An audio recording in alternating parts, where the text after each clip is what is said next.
대방열림과 함께하는 가장 확실한 위생사 합격의 길. 위생사 강의 진행 18년차. 수많은 합격생들이 추천하는 전문 강의. 열림위생사 제2판 대표저자 3인. 가장 진화된 최신 위생사 수험서. 유사상호를 주의하세요. 대방열림. 자, 안녕하세요. 나 위생사에서 공중보건과 위생관계 법규를 담당하고 있는 김희영입니다. 자, 본 수업 들어가기 전에 작년의 기출문제를 한번 분석을 좀 해봤습니다. 자, 먼저 보시면 공중보건학의 개념 한 두 문제 정도 나왔습니다. 어떤 내용이 나왔냐면 건강의 정의를 물어보는 그런 문제가 있었고, 엄청 많이 유행하는 헬스플랜 2030 엄청 중요한 거죠. 요 내용이 이제 나올 게 나왔다라고 생각하시면 되고요. 자, 역학입니다. 우리를 힘들게 하는 역학 5문제 나왔어요. 자, 토착적, 그래서 이제 기술 역학 중에 하나, 토착적 그 유행성, 유행병을 한번 나왔고요. 네, 단면조사 연구도 나왔습니다. 이것도 이제 우리 역학할 때 우리 다 배우실 것들이다, 이렇게 생각하시면 되고, 그 다음에 이제 분석 역학, 이것도 나왔습니다. 그리고 실험 역학도 나왔어요. 결국 역학 중에 그 유명한 3개, 단면조사 연구, 분석 역학, 실험 역학 다 나왔다라고 보시면 될 것 같고요. 그 다음에 코호트 연구요. 코호트 연구는 전향적인 코호트가 있고 후향적 코호트가 있는데, 그 중에서 전향적인 코호트 연구가 시험 문제에 나왔었다, 이렇게 생각하시면 되고요. 그래서 이제 감염병 관리요. 이게 굉장히 많이 나왔습니다. 그렇죠? 보시면 감염병의 변천 과정. 이거 되게 중요했었는데 역시 중요한 부분 나올 게 나왔었다라고 보시면 되고요. 그 다음에 기계적 탈출, 이쪽 부분이 나왔습니다. 우리 나중에 6가지 고리 얘기할 거거든요. 이 중에서 기계적 탈출, 이 부분이 나왔고, 그 다음에 숙주의 면역을 증강시키는 방법, 요거를 물어보는 질문이 좀 한번 나왔었고요. 그 다음에 인수 공통 감염병, 요 부분도 나왔었습니다. 자, 그리고 뜬금없이 구충, 그러니까 기생충이 뜬금없이 나온 거예요. 우리 쪽과 그저 거리가 멀거든요. 그런데 이미 다른 쪽에서 다 배웠기 때문에 답은 수월하게 쓰셨을 것 같아요. 그래서 구충증이 한번 시험 문제 나왔었고요. 그 다음에 소화기 감염병 나왔고, 그 다음에 치명률과 유병률을 또 구하는 문제도 좀 나왔습니다. 근데 이것 때문에 조금 힘들어 하셨을 것 같아요. 근데 그 문제 공부를 좀 이론적인 공부를 하셨다면 그렇게 어려운 내용은 아니었거든요. 하여튼 8문제가 나왔습니다. 그냥 만성질환 관리가 보통 한 2문제 정도가 나오는데 여기서는 3문제가 나왔습니다. 그래서 만성질환의 위험 인자, 그 다음에 속발성 고혈압. 그래서 고혈압의 종류가 속발성이 있고, 그런데 2가지 종류가 있는데 이 중에서 속발성 고혈압이 시험 문제에 좀 나온 거고요.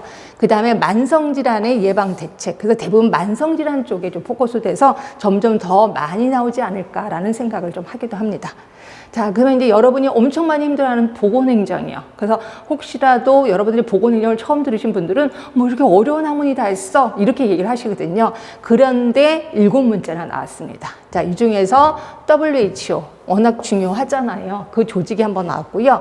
그 다음에 참모 조직이라는 게 하나 나왔습니다. 그래서 라인 조직, 스텝 조직이 있는데 그 중에서 참모 조직이 한번 시험 문제 나와서 요걸 많이 힘들어 하셨을 것 같아요. 그 다음에 우리 위생과, 그러니까 지금의 보건복지부라고 생각하시면 되고, 요게 이제 일제시대 때 위생과라는 이름으로 이 자리를 잡았거든요. 그 이름을 물어보는 위생과, 요게 한번 나왔고, 결국 역사적인 부분을 좀 신경을 써야 되겠구나라는 생각도 들었습니다. 그 다음에 이제 지역보건법에 나와 있는 건강생활지원센터라고 있습니다. 요걸 묻는 질문이 좀 나왔었고요. 그 다음에 WHO의 지역사무소, 우리나라가 어디에 속하느냐, 아주 기본적인 거, 서태평양 지역사무소에 있다. 여기 한번 시험 문제 나왔었고요. 그 다음에 우리나라 건강보험 지금 실시하고 있는 건 아실 거예요. 그런데 전 국민 건강보험이 언제 실시됐느냐? 다시 말해서 역사 부분을 또 물어보는 문제가 나왔었습니다. 자, 그리고 본인 일부 부담금 나왔거든요. 결국 건강보험에 대해서는 좀 확실히 하는 게 좋겠다라는 생각을 좀 하시면 돼요. 7문제가 나왔습니다.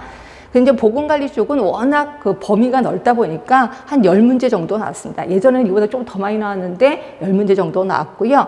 자, 여기에 이제 인구 정태, 인구 동태하고 정태가 있는데 정태 부분 나왔고요.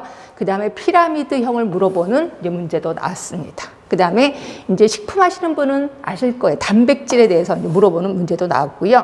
그 다음에 모자보건법의 그 용어 정의를 물어보는 기출문제도 나왔습니다. 그 다음에 고령, 초고령, 고령화 이거를 묻는 그 기준을 한번 시험 문제 나왔었고요. 그다음에 이제 보건교육에서는 역할극에 대해서 뭔가를 쭉 나열하고 다음 중 무슨 보건교육이냐 역할극이었거든요. 그래서 이것도 아주 쉽게 답은 쓰셨을 거예요. 그 다음에 이제 보건교육 방법에 대해서 한번 물어보는 게 나왔고 뜬금없이 우리는 보건교사도 아닌데 보건교사의 역할을 묻는 시험 문제가 좀 나왔었습니다. 왜냐하면 보건교사의 역할이 굉장히 많거든요. 법에서. 그거를 물어보는 질문이 나왔었고 그다음에 이제 정신장애의 원인 이거는 정신장애를 잘 모르더라도 그 원인이 너무 쉽기 때문에 수월하게 답은 쓰셨을 거예요. 그리고 생물무기 말 그대로 테러요. 테러 쪽이 한번 시험 문제가 나왔었다. 이렇게 보시면 될 것 같고요. 이렇게 해서 모두 35문제가 나왔습니다. 자, 그 다음에 위생관계 법규도 한번 보도록 하겠습니다. 자, 우리가 모두 6개의 법을 배우실 거예요. 6개의 법을 배우시는데 이 중에서 공중위생관리법이 제일 양이 작아요. 그런데도 불구하고 문제는 5문제가 나왔습니다. 결국 양이 작은데 5문제가 나왔다는 건 좀 깊게 나왔다라고 생각하시면 될 것 같고요. 여기에 이제 건물위생관리법, 관리업, 그다음에 청문, 위생사업, 이거는 워낙 단골 문제입니다. 그래서 요거는 시험 문제 제법 많이 나오니까 항상 우리가 접했었던 것이라고 보시면 되고, 그다음에 위생사를 누가 면허를 주느냐, 여기 한번 시험 문제 나왔고, 그다음에 보수교육을 하고 나면 그 보수교육의 기록, 보관 몇 년 동안 하느냐 이런 것들이 시험 문제 나왔거든요. 근데 대부분 건물위생관리업만 빼고는 나왔던 것들이 나왔었다라고 보시면 되고요. 그러니까 법규 같은 경우는 양이 엄청 많습니다. 그리고 제가 이제 올려드릴 겁니다. 법문 전문을 여러분 보시면 끔찍해요. 어떤 거는 100쪽이 넘는 경우도 많아요. 그럼 이런 걸 다 공부해야 되나요? 정말 다행히 나올 부분만 나옵니다. 근데 이게 매번 똑같은 문제가 나오는 건 아니고 슬쩍슬쩍 다른 문제들이 나와요. 근데 그 문제, 새로운 문제가 틀리더라도 합격에는 영향을 미치지 못한다. 이렇게 보시면 되고요. 결국 나오는 것만 공부하다 보면 그냥 무난히 합격은 하겠구나라고 생각하시면 될 것 같아요. 자, 가장 많은 부분을 차지하고 있는 게 식품위생법. 어마어마합니다. 법 전문도 엄청 많습니다. 여기에 7문제가 나오는데 목적. 1조예요. 1조, 목적. 2조가 용어의 정의거든요. 결국 1조, 2조가 다 같이 나온 겁니다. 그렇죠? 그 다음에 용기 포장 규격. 이것도 워낙 단골이었고, 위생감시원. 이것도 단골이었거든요. 이거를 묻는 질문도 나왔고, 그 다음에 유해물질의 종류. 인증의 유효기간, 식품위생심의위원회 정말 단골 문제였었습니다. 그래서 나왔던 것들만 더 좀 나왔었고 그래서 작년에 시험 보신 분들은 식품위생법이 좀 쉬웠다라고 느끼시기도 하셨을 겁니다.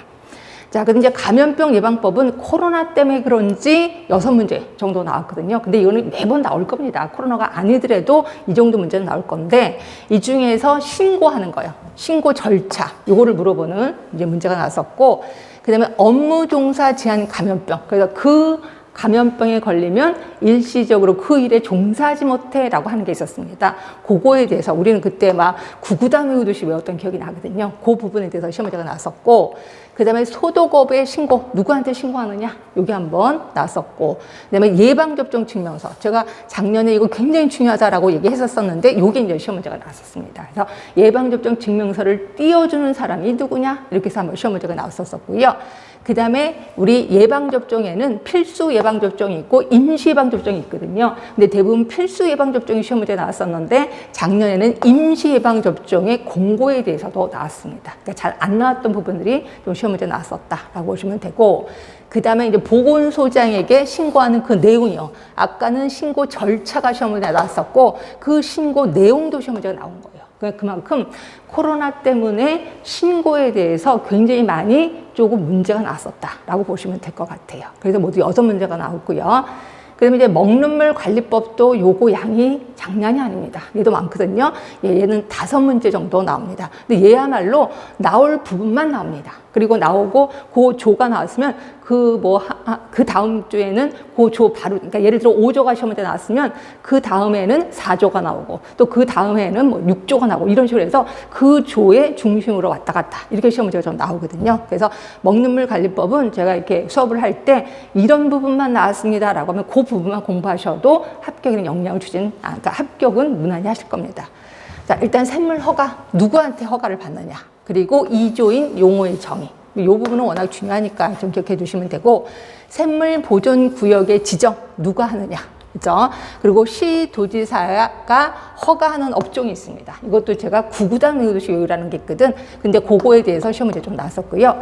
그 다음에 뜬금없이 벌금이 나왔습니다. 벌금. 그래서 저는 수업할 때도 그래요. 벌금은 너무너무 많아서 차라리 그냥 포기하자. 이거 외우는 시간에 다른 거 공부하자. 라고 얘기를 하고 있습니다. 하여튼 벌금에 대해서 시험 문제 나왔고요.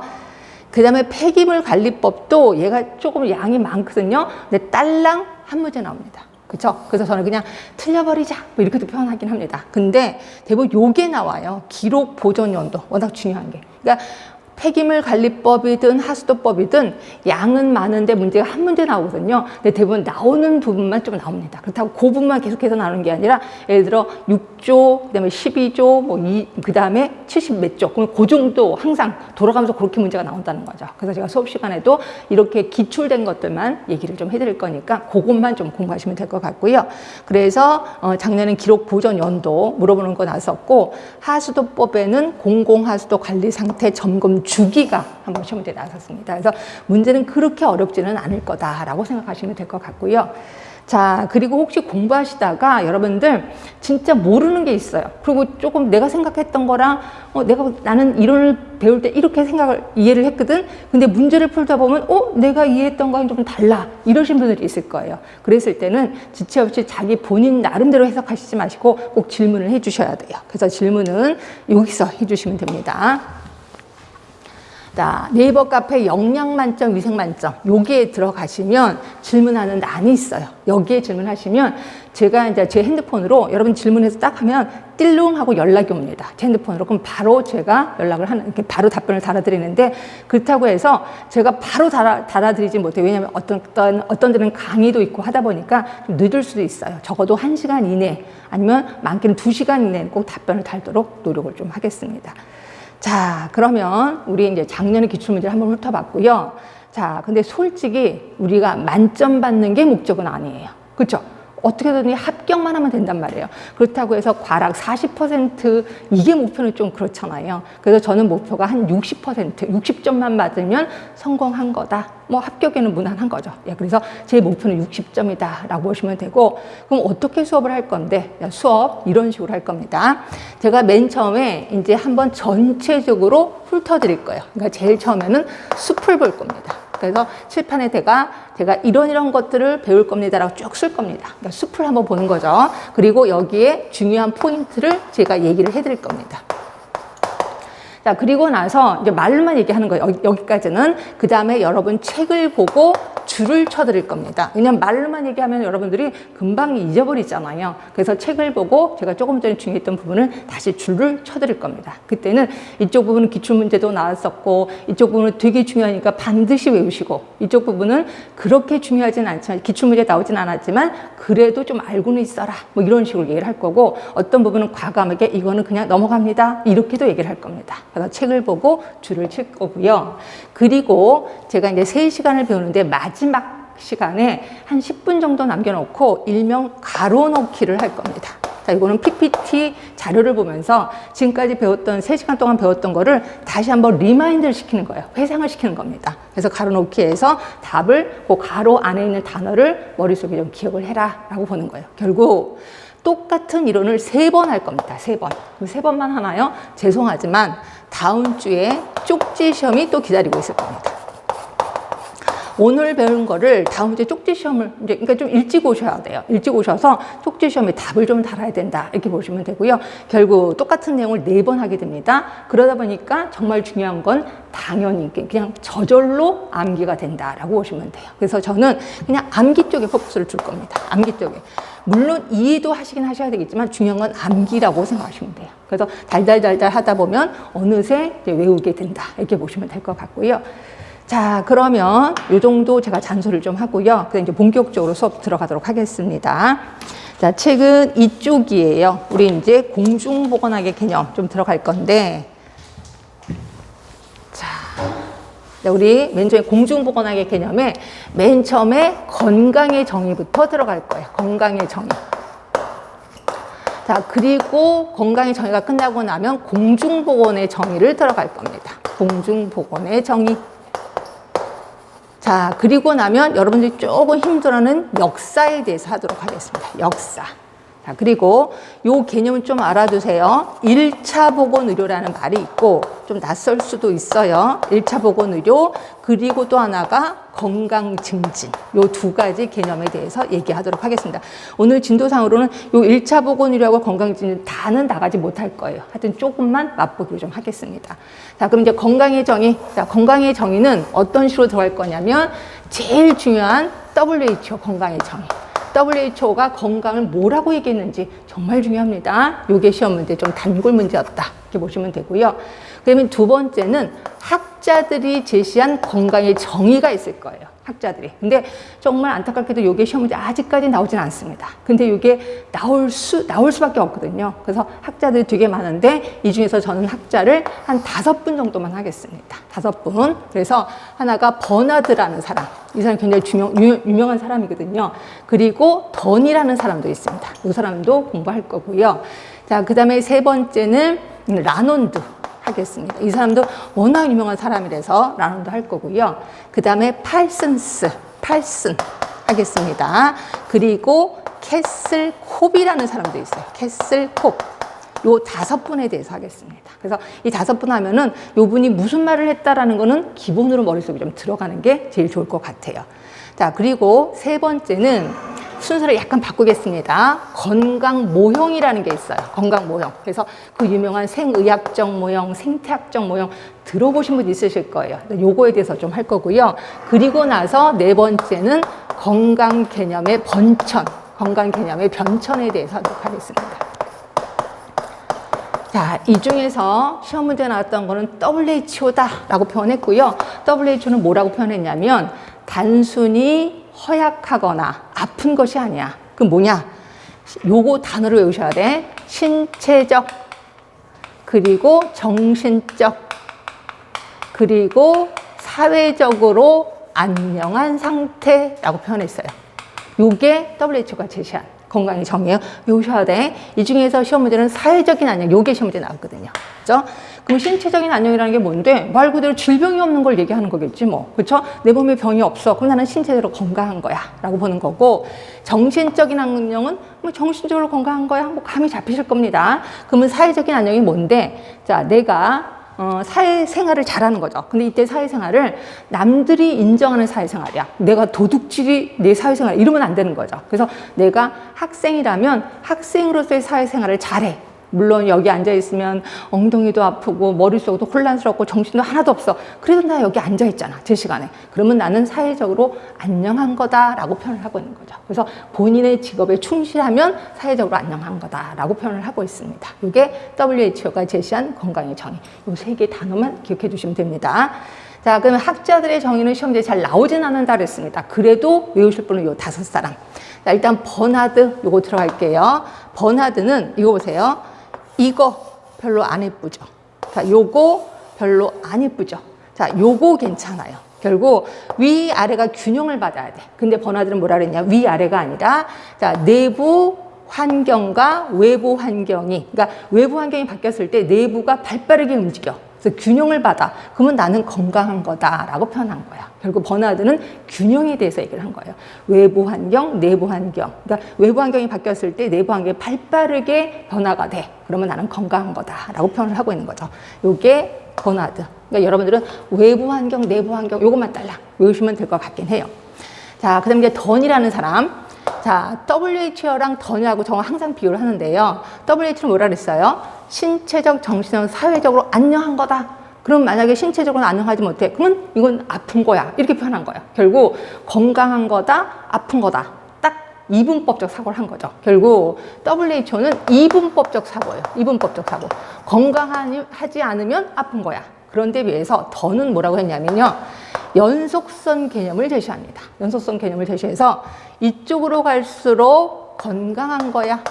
이쪽으로 갈수록 불건강한 거야. 이렇게 표현했어요. 그래서 하루 종일 내가 건강할 수도 있고 아플 수도 있어. 뭐 이런 거 있잖아요. 제가 아침에 일어났는데 이제 세수를 하려고 딱 거울을 봤는데 얼굴이 너무너무 막 피부가 좋은 거예요. 그래서 이게 뭐지? 왜 얼굴이 이렇게 좋지? 어떻게 나 뭐 먹은 것도 없는데? 세수를 하고 화장을 하는데 화장도 아주 잘 받는 거예요. 그래서 이게 뭔 일이야? 그래서 루루루루 거리고 화장을 다 했어요. 그리고 안경을 딱 쓰니까 아니야. 원래 얼굴이 아니야. 그렇죠? 원래 얼굴이었었던 거죠. 이런 거예요. 그러면 기분이 하루 종일 좋다가 갑자기 나쁘기도 하잖아요. 이런 것처럼 건강도 좋다가 나쁠 수도 있어. 왔다 갔다 할 수 있다는 거죠. 그래서 결국 불연속선 개념을 제시하고 불연속선 개념을 제시합니다. 아니, 불연속성이 아니라 연속선 개념이죠. 연속선 개념을 제시하고 그리고 건강은 움직이는 거야. 여기에서 동적인 개념을 제시합니다. 그러면 이거의 반대 개념이 뭔데? WHO요. WHO는 뭐라 그랬어요? 이분법적 사고예요. 그러면 이거는 뭐예요? 정적인 개념이죠. 정적인 개념이고 얘는 불연속선 개념인 거죠. 그래서 항상 WHO 하면은 던이 좀 생각이 나셔야 돼요. 반대 개념이거든요. 다시 한번 얘기합니다. WHO는 이분법적 사고, 결국 불연속선 개념을 제시하고 정적인 건강을 제시합니다. 그런데 비해서 더는 반대예요. 연속선 개념을 제시하고 동적인 개념을 제시했다라고 보는 거죠.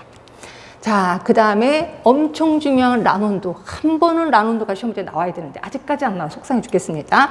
자, 라논드는 건강은 4개에 의해서 좌지우지된다라고 얘기를 했어요. 자, 4가지. 자, 일단 유전적인 거. 그러니까 생물학적 요인. 생물학적 요인. 이거를 인체 생리라고 합시다. 인체 생리. 인체 생리. 그리고 환경. 그리고 생활 습관. 그리고 보건의료 시스템. 보건의료 체계. 요 4개에 의해서 건강이 좌지우지된다라고 표현했고요. 외울거 너무 많은데요. 하나만 외우시면 돼요. 뭐 생활 습관만요. 요게 50%를 차지한다라고 했거든요. 솔직히 생활 습관이 내 건강을 좌지우지하잖아요. 제가 대학교 다녔을 때 철주라는 선배가 있어. 철수 선배인데 우리가 하도 술을 많이 먹는다 해서 철주라고 이제 별명을 줬는데요. 그 선배가 고등학교 때까지 술하고 담배를 전혀 안 폈었대요. 근데 대학교 딱 들어오면서 술이 그렇게 맛있더래. 술 중에서도 소주가 그렇게 맛있더라는 거예요. 그래서 항상 소주병을 차고 다니면서 홀짝홀짝 마시는 거 항상 취해 있어요. 그래서 모든 후배들 다 이쁘다고 그러고 다 잘생겼다고 그래. 그래서 굉장히 인기가 많았던 그 선배가 있는데 이 선배가 1학년 때 술을 그렇게 많이 먹고 2학년 때 먹고 3학년 때 먹고 4학년 때 수업하다가 쓰러진 거예요. 그래서 우리 모든 애들 이제 응급실 갔죠. 응급실 갔는데 바로 그 자리에서 중환자실로 바로 보내더라고요. 그래서 중환자실에 갔는데 2달 만에 사망했습니다. 엄청 깜짝 놀랐습니다. 그래서 제가 4년 동안 술을 중창 먹으면 결국 죽게 되는 걸 느끼게 있는데 이거예요. 생활 습관이 운동도 안 하고 술만 먹어. 그럼 나는 건강이 악화될 수밖에 없어요. 근데 내가 운동하는 습관이 있어. 그럼 나는 건강해질 수밖에 없는 거죠. 그래서 생활 습관이 50%를 차지한다라고 얘기한 사람이 라논드예요. 그래서 이 라논드 좀 머릿속에 기억을 해두시면 되고 여유가 되시면 4개 다 외우면 좋은데 여유가 안 돼요. 그러면 생활 습관만이라도 외워두시는 게 좋을 것 같아요. 자, 그런데 비해서 팔슨이라는 사람, 팔슨은 자, 저는 이렇게 외웠어요. 펄슨 이렇게 외웠어요. 펄슨. 그럼 펄슨 하면은 이거는 뭐예요? 사람. 그렇죠? 사회생활 하는 거잖아요. 결국 팔슨은 뭐라 그랬냐면 항상 사회적인 역할과 뭔가를 얘기를 했어요. 사회적인 역할. 그래서 사회적인 역할을 잘하면 건강한 거야. 근데 아프면 사회적인 역할을 안 해도 돼.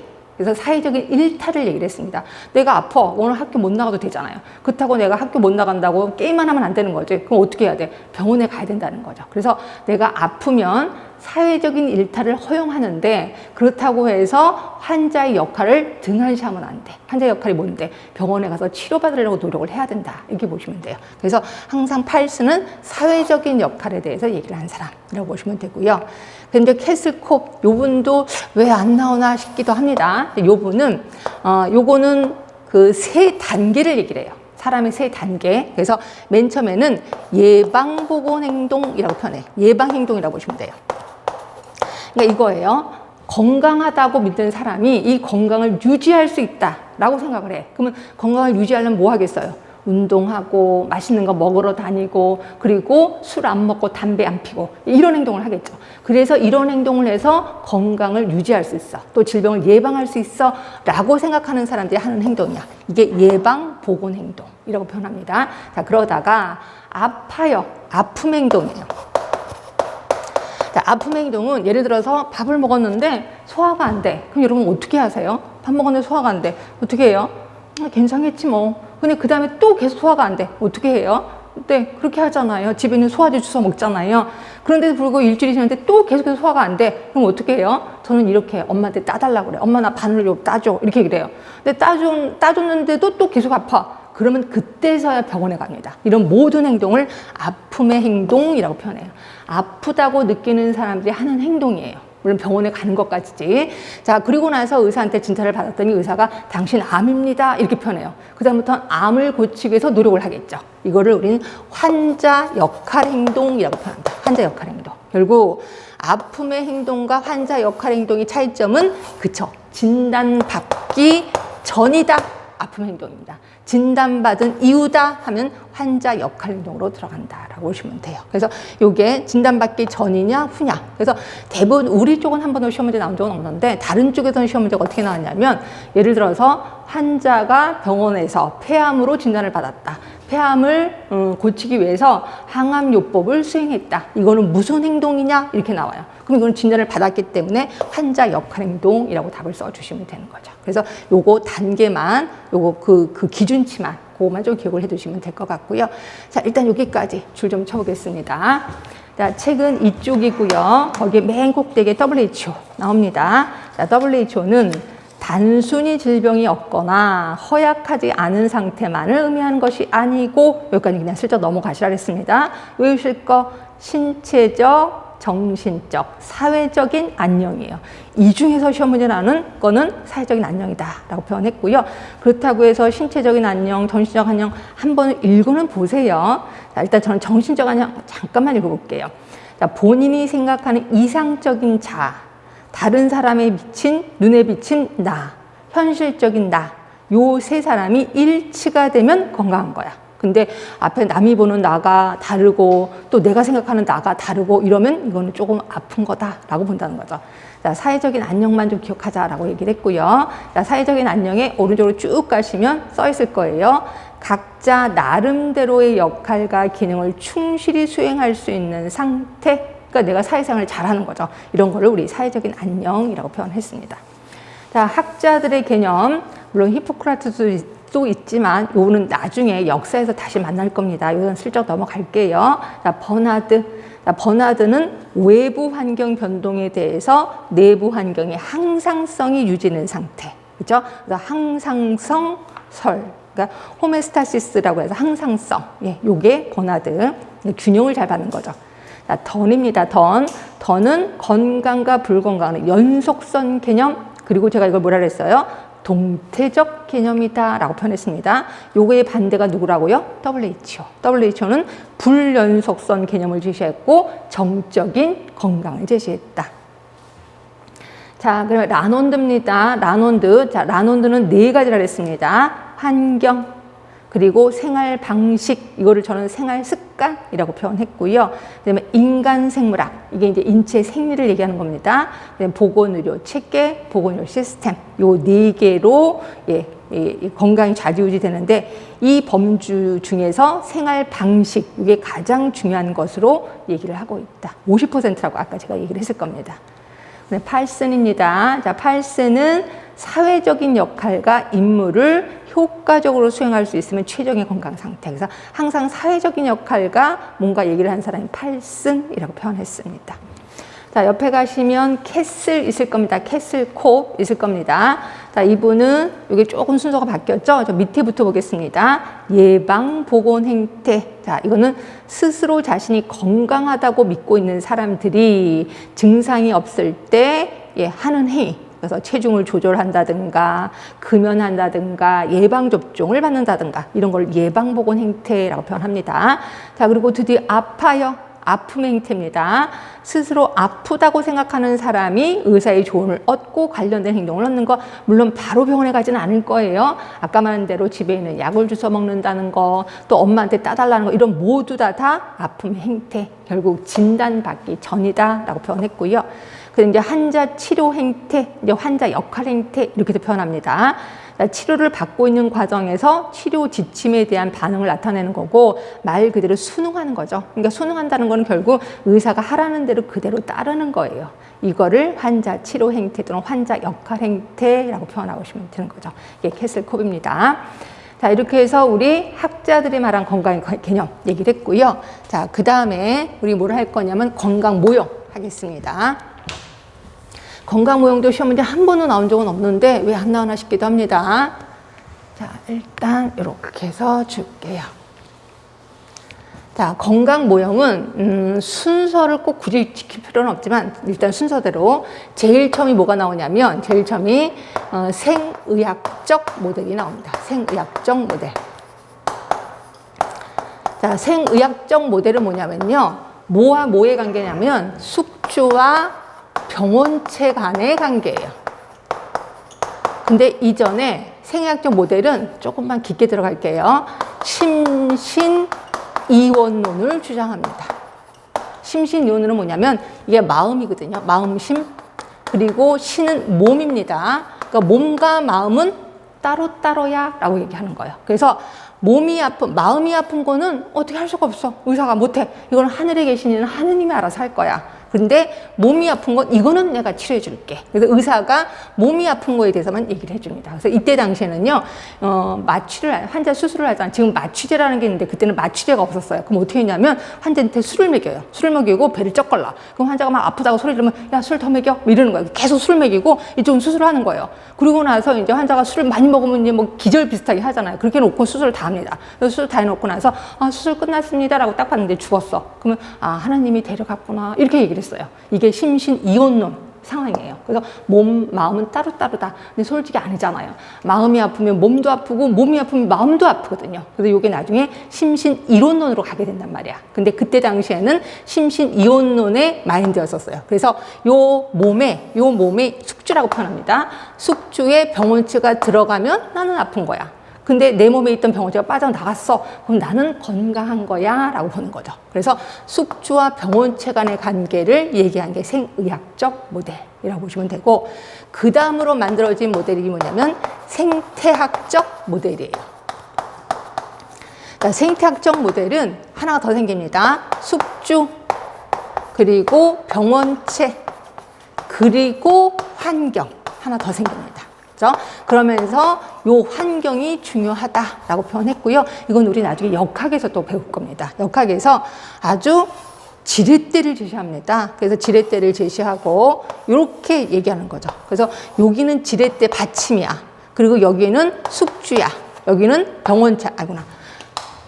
정확히 가르쳐 드려야지. 여기가 병원체고 여기가 숙주예요. 그래서 얘네들이 균형을 받으면 건강한 거야. 근데 어떤 이유에서든지 균형이 깨져. 그러면 이거는 병이 생긴 거야 라고 표현을 하고 있습니다. 이러면서 제일 중요한 거는 요 환경이다 라고 표현을 한 거죠. 요거를 우리는 생태학적 모델이라고 표현합니다. 그러니까 여러분들은 요 요소들을 기억하시면 돼. 숙주, 병원체, 생의학적 모델.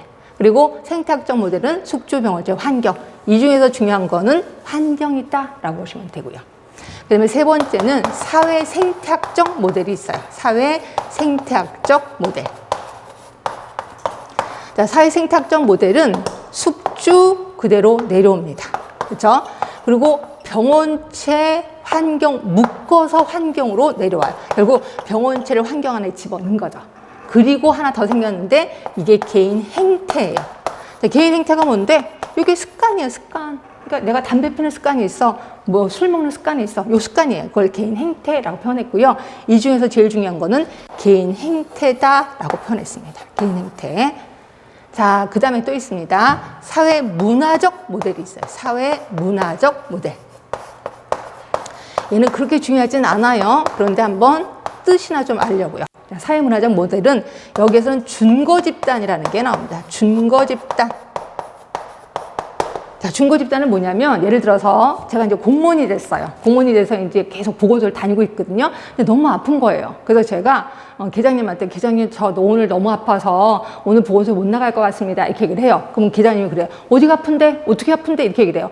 제가 뭐 엊그저께 술을 너무 많이 먹어서 어쩌고저쩌고 막 얘기를 하잖아요. 계장님이 뭐라는 줄 아세요? 야, 그건 아픈 것도 아니야. 다 그렇게 술 먹으면 그렇게 아파. 다 그렇게 아파. 그러니까 나와. 이렇게 얘기해. 그럼 나는 환자 아니에요. 그렇죠? 근데 기장님이 야, 너 몸 조심해야 돼. 젊을 때부터 몸 관리 잘해야 돼. 너 빨리 병원에 가. 그럼 난 그다음부터는 환자가 되는 거예요. 결국 내가 아프다 안 아프다를 누가 판단해? 준거 집단이 판단을 하는 거예요. 준거 집단은 뭔데? 내가 소속되어 있는 집단이요. 또는 내가 가고 싶어하는 집단이요.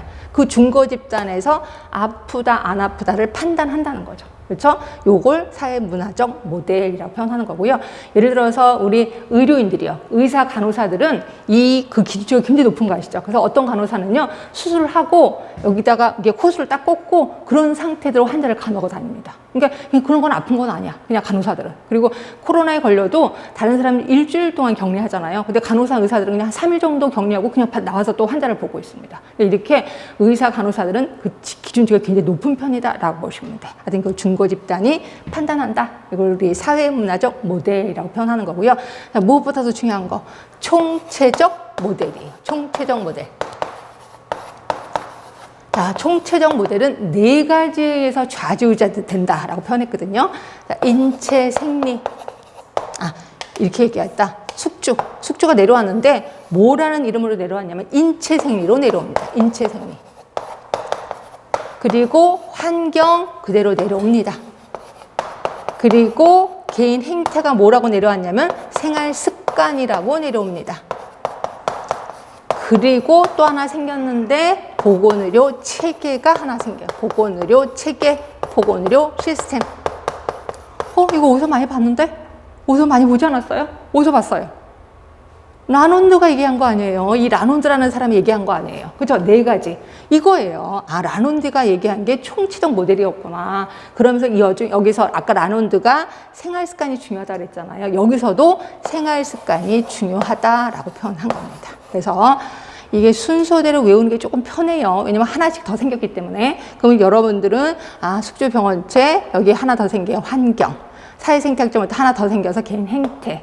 그리고 총체적 모델에는 보건의료 시스템이 하나 더 생겼구나. 이렇게 기억해 주시면 되고요. 이게 건강 모형입니다. 자, 여기까지 줄 쳐볼게요. 책은 3쪽이에요. 3쪽에 동그라미 4번에 보시면 생의학적 모델.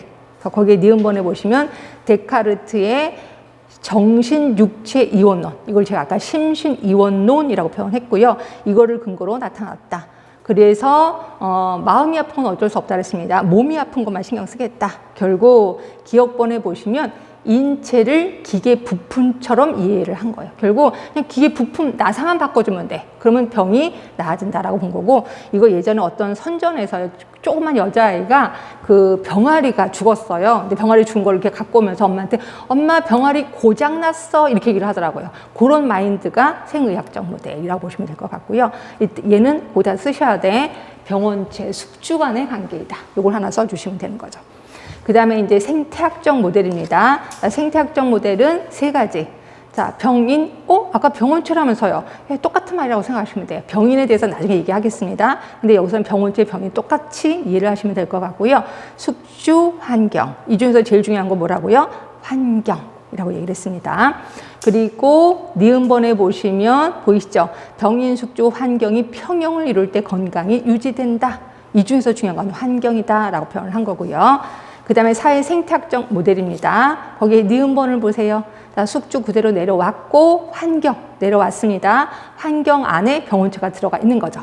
그리고 또 하나 생긴 게 개인 행태. 이 중에서 제일 중요한 건 개인 행태다 얘기를 했고요. 네, 사회 문화적 모델 보이시지요? 준거 집단이라고 보이시지요? 그래서 그 질병의 판단은 준거 집단이 해. 이러다 보니까 건강과 질병의 판단의 척도는 상대적이죠. 절대적인 거 아닙니다. 그래서 준거 집단이 아프다고 하면 그 다음부터는 계속 아픈 환자가 되는 거죠. 결국 이거는 상대적인 개념이 됐다라고 보시면 되는 거고. 자, 뒤로 가겠습니다. 총체적 모델이에요. 자, 총체적 모델은 4가지입니다. 환경, 생활 습관, 인체 생리, 보건의료 체계. 뭐랑 똑같아요? 라논드가 얘기한 거랑 똑같다라고 보시면 돼요. 그렇죠? 그리고 이 중에서 제일 중요한 거는 생활 습관이다라고 얘기를 했습니다. 자, 여기까지 얘기를 했고, 자, 그다음에 이제 건강 개념의 변천. 저는 이것도 중요한데 이것도 시험 문제가 안 나와서 건강 개념의 변천입니다. 근데 지금까지 배운 거 다 활용하면 돼요. 어떻게 활용하냐면 제가 아까 연속선 개념, 불연속선 개념 기억하시나요? 예, WHO가 불연속선 개념을 제시했습니다. 이게 뭘로 바뀌었냐면 연속선 개념으로 바뀝니다. 연속선 개념.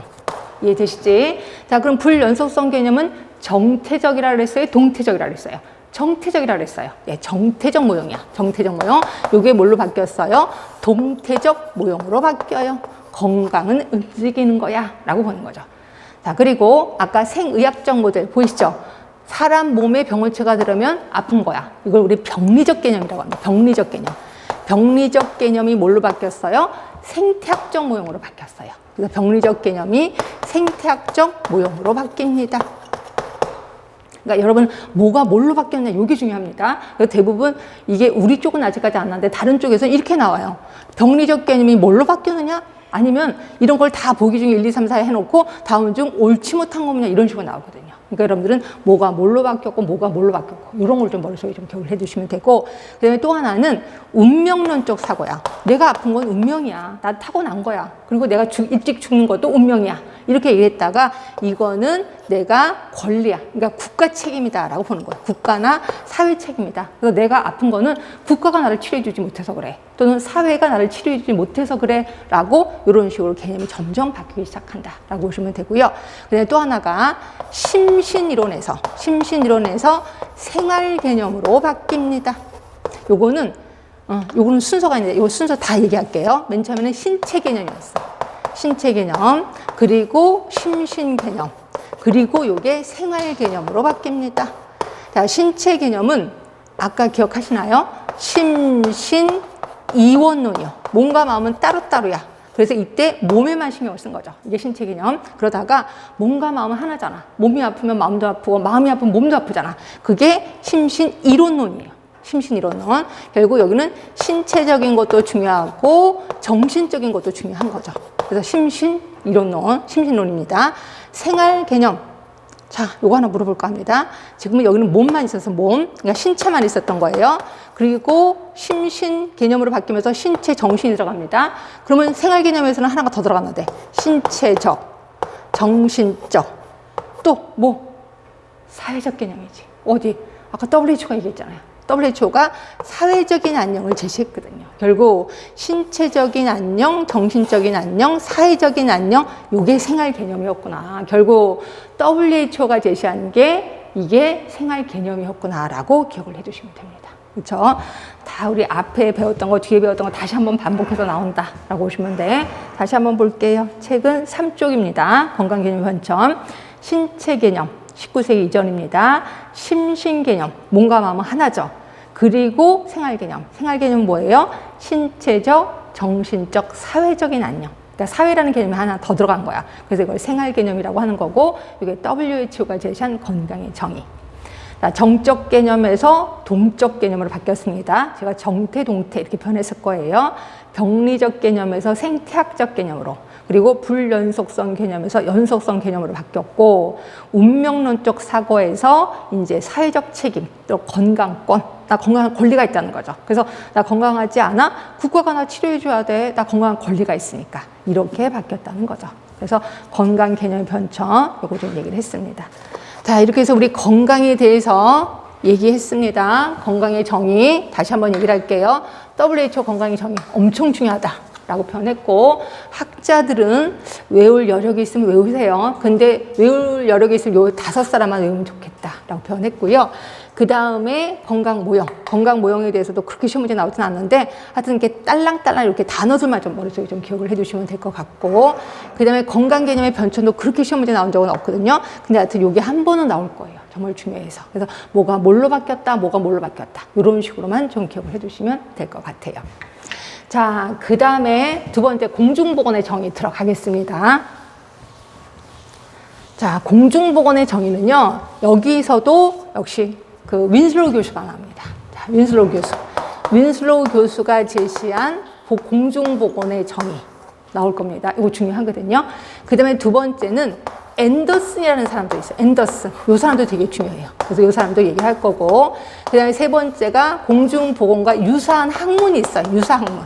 그래서 이거는 시험 문제 나왔었습니다. 유사학문에 대해서는. 요거는 그래서 공중보건과 유사하지 않은 학문이 뭐냐? 뭐 이런 식으로 한번 나온 적이 있었거든요. 그래서 이것도 한번 보긴 할 겁니다. 자, 윈슬로우 교수는 공중보건을 뭐라고 했냐면, 자, 여기서도 무슨적 이렇게 나오거든요. 신체적, 정신적. 요 단어가 나와요. 그러니까 윈슬로우 교수는 정확히 뭐라고 했냐면 건강의 유지 증진, 결국 생명 연장을 위해서 신체적, 정신적을 증진을 시키는 뭐 과학이다, 기술이다 이런 식으로 얘기를 하고 있어요. 여기서 아까 뭐가 빠졌어요? 사회적인 게 빠졌지. 그러니까 신체적, 정신적 요 두 개만 얘기를 한 거예요. 그렇죠? 요거에 정신적인 과학이자 기술이다라고 표현했고요. 그러면서 뭐라고 했냐면 조직적인 지역사회 노력을 통해서 조직적인 지역사회 노력을 통해서 이런 걸 한다라고 표현했거든요. 그럼 조직적인 지역사회 노력이 뭔데? 요게 중요해요. 근데 시험 문제 나오진 않았어요. 그래서 제가 이거 막 외우라고 얘기하지 못하겠고 대강만이라도 외우라라고 얘기를 하고 있거든요. 그럼 요거 들어가고 요거 이제 책 보고 확인할 겁니다. 근데 앤더슨이요. 앤더슨은 외울 게 딱 3개밖에 없어서 이걸 좀 외우시면 좋은데 앤더슨은 뭐라 그랬냐면 공중보건을 수행하려면 3가지에 의해서 수행을 해야 된다라고 얘기를 했어요. 3가지가 뭐냐면 보건교육, 그 다음에 보건법규, 그 다음에 보건행정. 요 3가지에 의해서 공중보건을 수행해야 된다라고 표현했고요. 이 중에서 선진국일수록 보건교육을 좀 많이 해야 된다. 그리고 후진국 또는 개도국일수록 법규 쪽을 좀 강화해야 된다라고 표현하고 있습니다. 그래서 여러분들 교육, 법규, 행정 요것만 좀 기억을 해주시면 되고 그 다음에 유사학문에 대해서는 이제 책을 보면서 다시 한번 확인하겠습니다. 자, 보겠습니다. 책은 4쪽이고요. 자, 공중보건의 정의 볼게요. 자, 윈슬로우 걸 볼 겁니다. 조직적인 지역사회 노력을 통해서 질병을 예방하고 수명을 연장시킨과 더불어 요거 외우시라겠습니다. 신체적, 정신적인 효율을 증진시키는 기술이자 과학이다. 여기서는 신체적, 정신적 요것만 기억해 주시면 돼요. 그리고 또 하나 기억할 거는 조직적인 지역사회 노력. 조직적인 지역사회 노력이 뭔데? 그 핵심 체크 포인트에 있을 겁니다. 요 5개거든요. 근데 저는 이거 어떻게 외웠냐면 이렇게 외웠습니다. 순서를 약간 바꿨습니다. 전염병 관리. 내가 전염병에 걸린 거예요. 그럼 사람들이 뭐라 그래? 네가 더러워서 그런 거 아니야? 이렇게 얘기를 한단 말이에요. 위생, 개인 위생 교육 들어갑니다. 그러면 제가 뭐라 그래요? 아니야, 내 환경이 문제야 라고 환경 탓을 합니다. 그렇죠? 하여튼 이렇거나 저렇거나 치료받으러 들어가자. 그게 4번이에요. 거기 보시면 질병의 조기 진단 및 치료를 위한 의료 간호봉사의 조직화예요. 그리고 5번에 보시면 마지막에 사회제도 개선이라고 파란색 글씨 하나 보이실 겁니다. 이거예요. 결국 이렇게 대강이라도 외우셔야 돼. 자, 전염병에 걸렸어. 그러면 우리가 네 잘못이지 개인위생 교육입니다. 그러면 저는 환경이 문제라고 얘기를 해요. 이렇거나 저렇거나 병원에 가자. 그래서 의료의 조직화, 간호봉사의 조직화. 그리고 마지막에 사회제도 개선. 이런 식으로 대강만이라도 외우면 될 것 같긴 해요. 이게 핵심 포인트이기 때문에 하여튼 이게 공중보건학의 정의라고 보시면 되고요. 네, 3번입니다. 앤더슨이라는 사람이 제시한 공중보건사업의 수행의 3요소. 보건교육, 보건행정, 보건법규. 보건교육은 주로 선진국에서 사용한다. 그리고 법규는 개도국 또는 후진국에서 사용한다. 그런데 비해서 보건행정은 봉사행정이다. 이렇게 보시면 될 것 같고요. 그 다음에 공중보건 아까 유상어 이거 기출문제로 나왔었다라고 표현했고요. 위생학, 예방의학, 사회의학, 지역사회의학, 건설의학 외우지도 못하겠지. 근데 여기에 보기 중에 치료의학 이런 게 하나 나왔어. 뭐 치료는 아니라는 거죠. 그러니까 공중보건이라는 건 치료하는 게 아니라 예방하는 거고, 그렇죠? 그리고 재활하는 거고 이런 거지 치료하는 건 아니에요. 그래서 여기 혹시 치료의학 또는 임상의학 이런 말이 나오면 이거는 아닌 거다 이렇게 생각하시면 돼요. 그러니까 여러분들은 아닌 학문을 외우시는 게 좋아. 임상의학, 치료의학 이런 건 아니다. 그거 외에는 다 유사학문이다라고 보시면 되는 거죠. 자, 옆에 가시면 의학과 공중보건학의 차이 한번 보겠습니다. 이거는 그냥 감으로 잡으시라고. 일단 공중보건의 연구 대상은요, 지역사회 전체 주민이에요. 그럼 전체 주민 안에는 아픈 사람도 있고 건강한 사람도 있을 거예요. 둘 다 대상이 됩니다. 그런데 비해서 임상의학은 개인, 환자 중심이에요. 아, 이런 게 공중보건과의 차이점이구나. 진단 방법은, 자, 우리 임상의학은 당연히 검사를 합니다. 그런데 공중보건은 통계를 해요. 통계를 해서 말 그대로 건강 수치, 건강 통계치가 있을 거야. 우리 좀 이따 배우실 겁니다. 이런 거 갖고 진단을 해요. 자, 질병 관리 보세요. 어디서 많이 봤죠? 교육, 관리를 슬쩍 행정이라 바꿔. 그리고 봉사. 그럼 또 하나, 법규. 아까 했던 앤더슨이 얘기한 거. 예, 3대. 요걸로 관리를 합니다. 그러나 임상의학은 투약 수술을 하는 거죠. 자, 목적은 신체적, 정신적 건강과 능률을 증진. 아까 윈슬로가 제시한 거. 근데 임상의학은 투약, 치료, 재활. 아, 이런 거구나. 차이점이 이렇구나. 그래서 우리는 이런 공중보건을 배우는구나. 라고 기억해 주시면 되고요. 자, 조금만 쉬셨다가 이제 역사 부분 들어가도록 하겠습니다.